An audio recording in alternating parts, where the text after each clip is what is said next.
Second video in quick succession. I'm going to tell you a bit about the World Endurance Championship car you see in front of us. Unlike the GT3 car over there, which races for 90 minutes and then has service time before it races for another 90, this one will race for 6 hours in one section. It recently did an event where there was 6 hours on a Saturday followed by 6 hours on a Sunday with no service time in between, and it took the lead in the second hour of the race and held it all the way until the 12th hour had begun, at which point the LEDs in the front of the car went out, and we spent the remaining 40 minutes of the race trying to repair those, which we failed to do, and we dropped from a 145 lap lead to 5th position overall. So the car has demonstrated its pace, and now it's in my possession to take along to this Digipalooza race this weekend. It's a Aston Martin Lola, manufactured by Slotted. It was a white kit.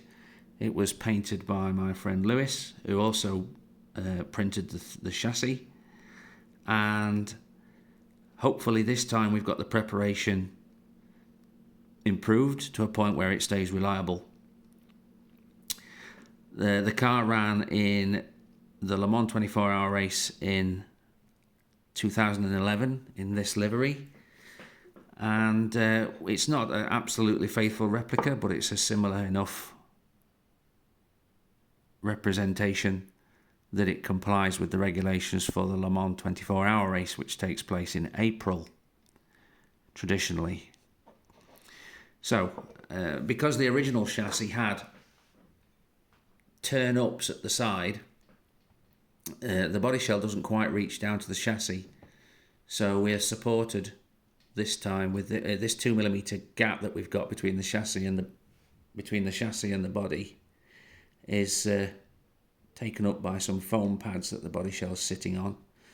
It wasn't like that in the 66, it was just sitting on those silicone washers you can see there, and I felt that the body shell was tipping on its back outside corners a little more than it really should.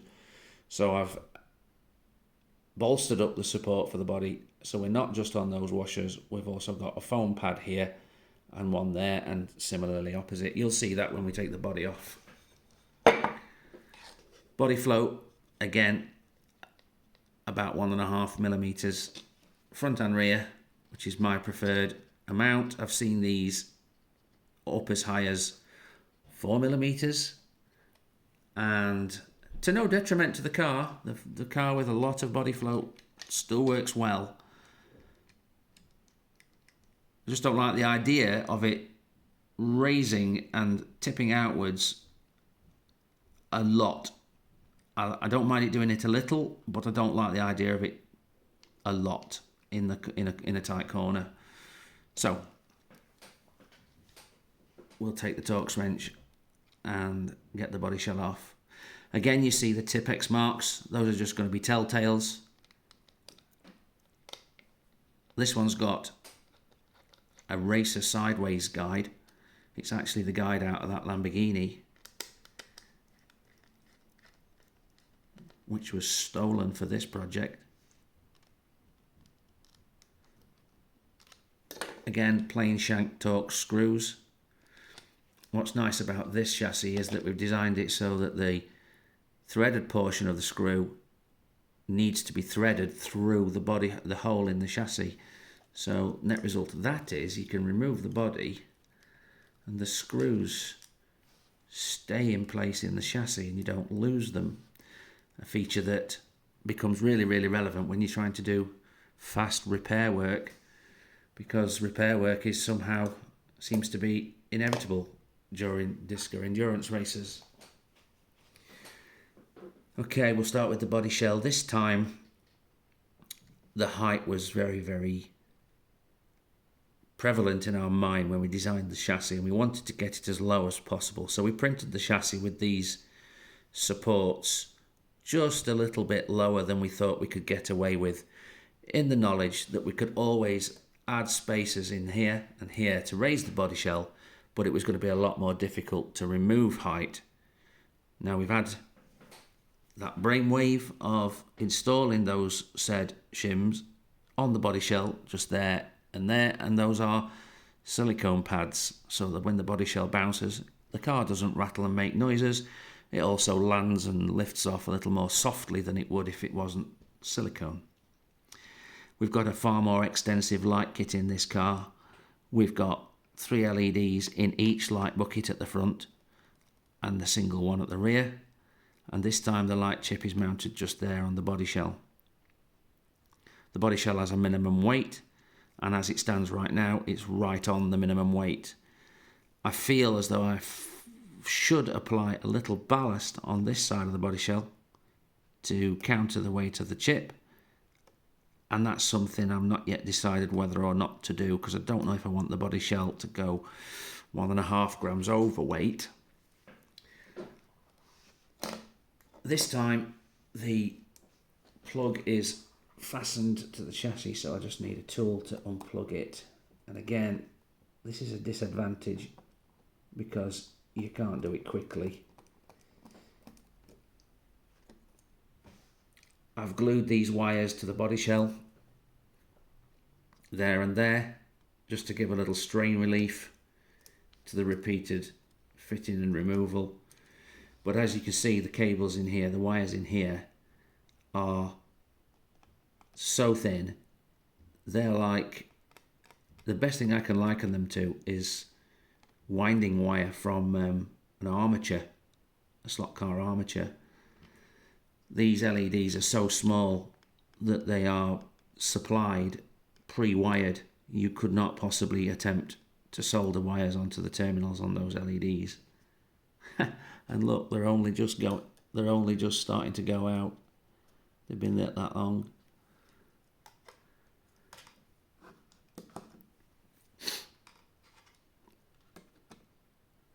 Last minute checks.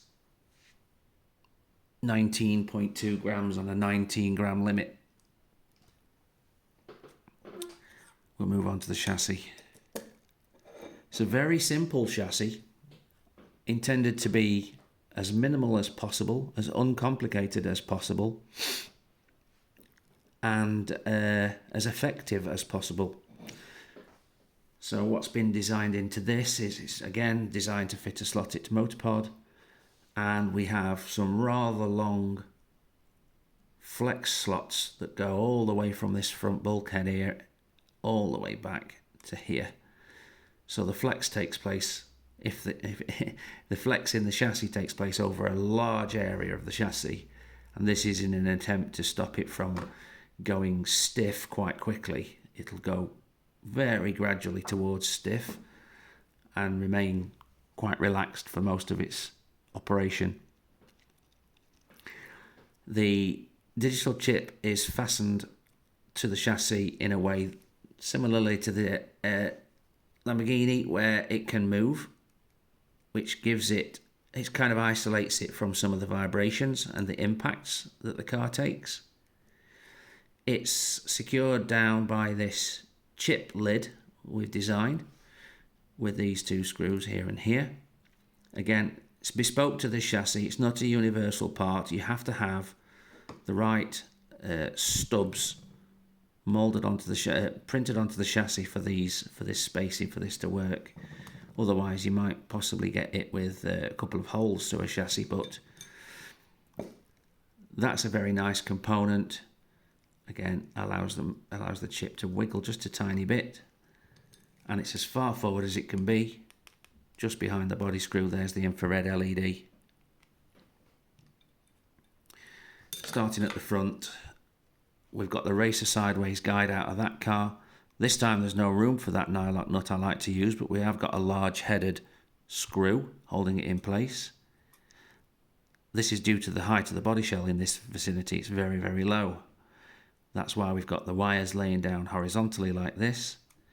And another feature that we've designed into the chassis is to have a heck of a lot of guide rotation. This is to prevent D-slots. Often when a car hits the limit of its guide rotation, it'll pop out of its slot. And I have spun this car on the track to the point where it can't drive away again, but it's still in the slot. And all the marshal needs to do is tap the rear end around and the car can drive away again. Often the marshal doesn't realise that. They think it's deslotted, but in many cases you can have quite a severe nearly accident and still drive away from it. Again, due to the height of the body shell around the front, we've been unable to fit it with a solid front axle. So what we have here is a flanged bearing, 332 through the centre. We have a stub axle, a hollow stub axle, and in the end of the stub axle there is a ferrule from a guide to give it a flange so that the axle doesn't go through that way. And then we've got grub screw wheels and we've got independent front wheels. They are a tiniest little bit of wobble, but not enough to be concerned about. And obviously they're super glued so that they don't grip the track. The white squares you can see are those foam pads that I mentioned to support the body shell, a task that was formerly done by the silicone O-rings.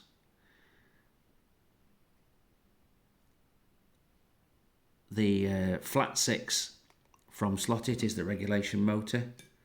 This one's already done 13 hours of running. No reason to worry about it. It was fast, it was smooth, so I'm going to attempt to run that for another 6. I know that this is possible because we've seen these things do 24 hours, 25 hours in the past, so that's still within its serviceable life. But unfortunately I washed it with some solvent and unfortunately it took the paint off the label, which makes it look a little shabby. We've got a hollow rear axle in this case. The motor pod has got flanged ball racers. Again, we've shimmed that up with, there's a very, very slim steel washer against the inner part of the ball race, both sides. We've got no stopper on this side, axle stopper. We've just got a very long tube, and that means that the axle end float is set when you put this wheel on. But you put it on all the way, you tighten the grub screw, it sets the correct location, and you don't really need axle end float unless you're using bushers, because the ball racers have got their own, have got the tolerances built in.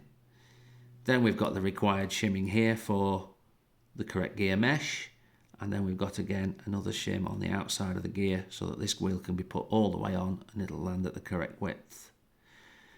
We're looking at 12 tooth scale auto again, and in this case a Slotted 25 tooth 15 diameter spur gear, which I described incorrectly in the last video. What you see here, here and here is a little bit of ballast, and we'll move on to the suspension. Again, it's a 4-spring motor pod. They're on Black Arrow springs.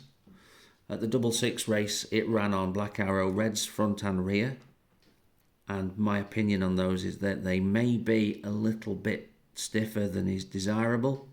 So I'm going to try the car with the green springs, which is 1 step down from the red. And because I've only got 1 pair of green springs, I'm going to go softer on the front again, just like I did on the other car. And those are the yellows, which is the softest from their range. Again, we've got a full range of suspension travel all the way to the ground. And in this case, we don't need to shim the motor pod up in the car because we don't have a ground clearance regulation. You run it as low as you like. The tyre is the 1171 G25 tyre from Slotted, which gives a finished build around about 21 millimeters.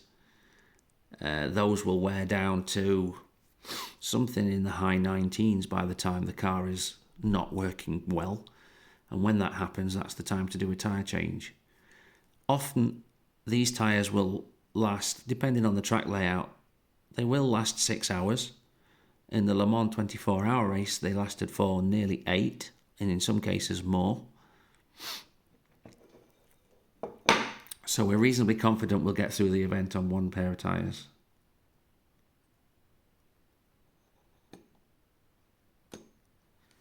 This is capped on tape on the underside of a naked motor. The motor was severely scratched in the last endurance, and I just took the remaining parts of the label off, took a black Sharpie and blacked the bottom of the motor, and then covered it with capped on tape, which is the thinnest tape I'm aware of. And if it gets caught, hopefully when I turn the car over I'll easily see that, because the motor can will be silver and the black pen will make that very obvious. Now, the car had a lot of motion between the pod and the chassis in a fore and aft direction. It's not something I'm particularly a fan of. I'm not going to say none is the best way to go, but because I'd changed the springs here to lighter ones, the motion got very, very obvious, very easy to move, and I wanted to minimize it and control it. So what I've done in this case is I've put some of the same foam pads that I'm supporting the body shell with onto the front of the motor pod, just there and there, and that limits how far forward the motor pod will move. And I've got a thinner foam pad just there that will limit how far rearward the pod will move.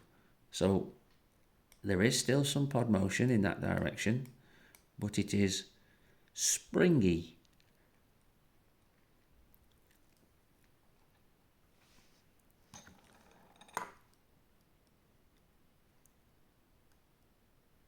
Suspension in operation. Of course, it won't move anywhere near that far because the front axle will stop that.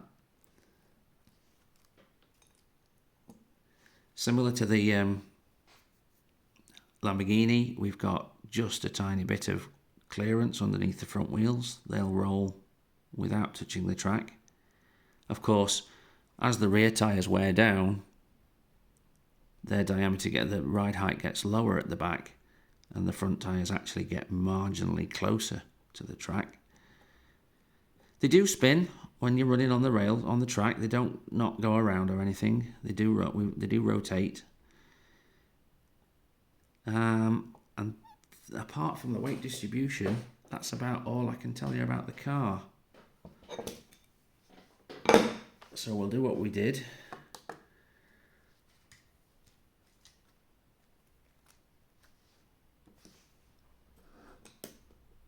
Set up the scales. By the way, my setup plates and the scales are an identical height. That's a happy accident. So what we have there,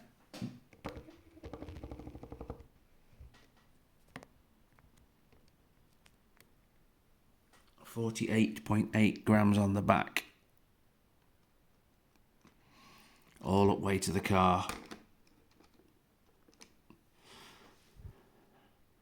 I'll call that 78 grams.